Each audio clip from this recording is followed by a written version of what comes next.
So you're playing fantasy fishing on Bassmaster, but who should you select for the St. John's and Palatka? That's what we're going to talk about right now.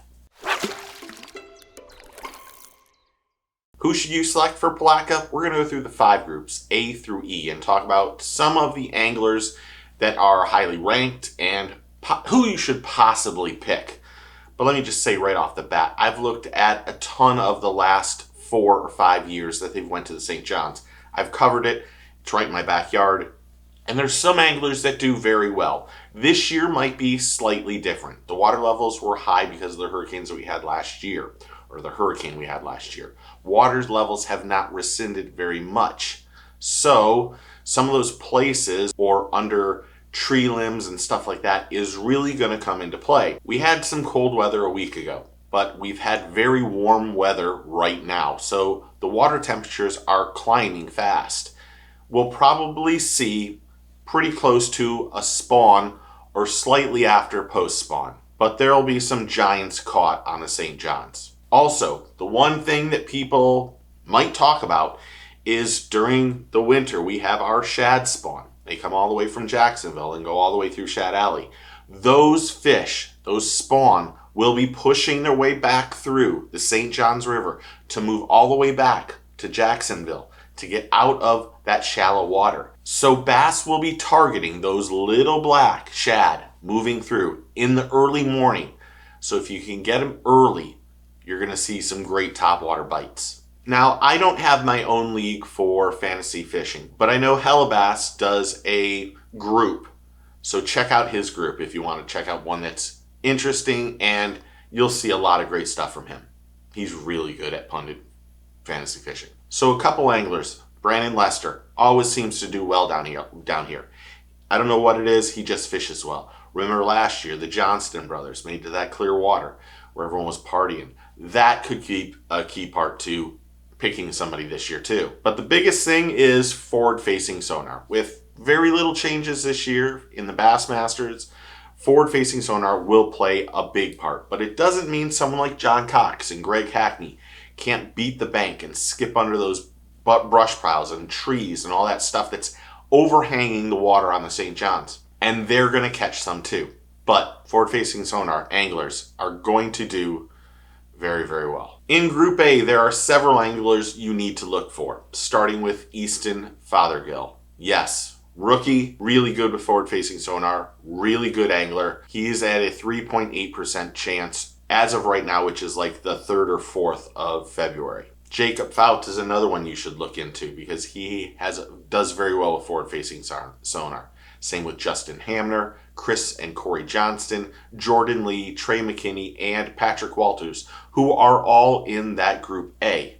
I don't think you can go wrong with the Johnston brothers, one or the other.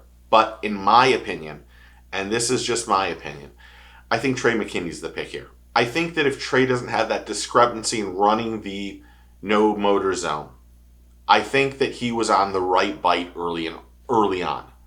And he did finish very well, even though he had that penalty. And that penalty did hurt him.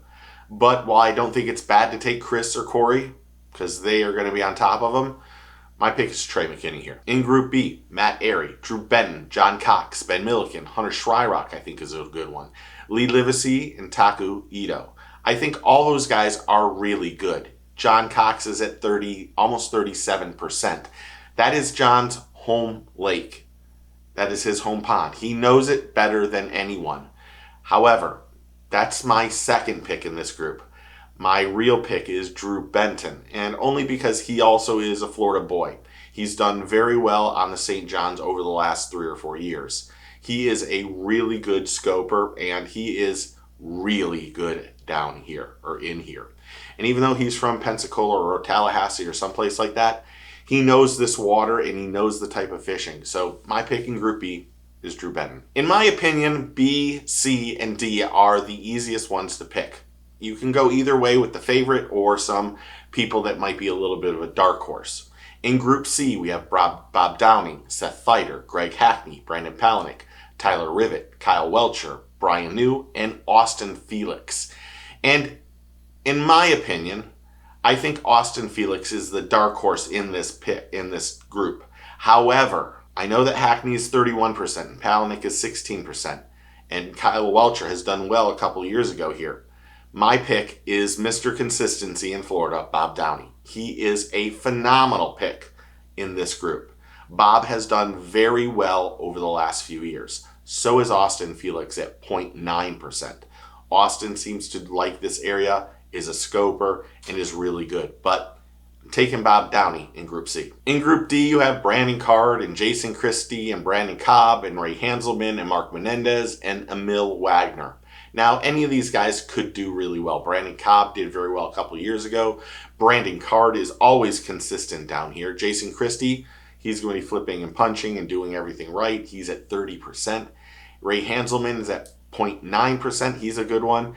But my pick here is Mark Menendez. And here's why. When you start getting into these lower rounds and these lower anglers and where they are, Mark does well here all the time. I'm not joking. If you look up his stats, he's always somewhere in that top 20. And if you think about being in Group D and get a 20th place finish, that's really fantastic. That should put him in the top A or B, to be honest. But I like Mark in this group. Group D is by far the hardest person to pick someone in. You have Gerald Swindle, you have Scott Martin, you have Steve Kennedy, you have John Cruz, and you have Dakota Ebert. Now, Gerald Swindle is going to be great down here. He's going to be flipping and punching and pitching and doing all those things. He's probably going to do real well. He shouldn't be in Group E.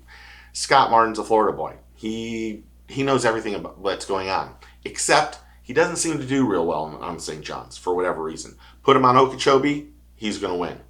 Steve Kennedy does great every year on the St. John's. He's amazing. That isn't a bad pick.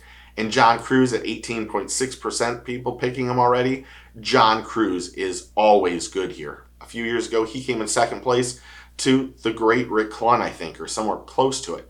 John puts up big bags, but my pick here is Dakota Ebert, only because Dakota scopes.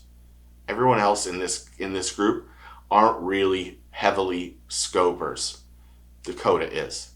Dakota's going to find a group of fish, and he's going to do real well. And Dakota, quite honestly, is in Group E, should never, ever, ever be in this group. He should be in Group A and on every tournament. He is that good of an angler. That's not a joke. Dakota Ebert is a fantastic angler.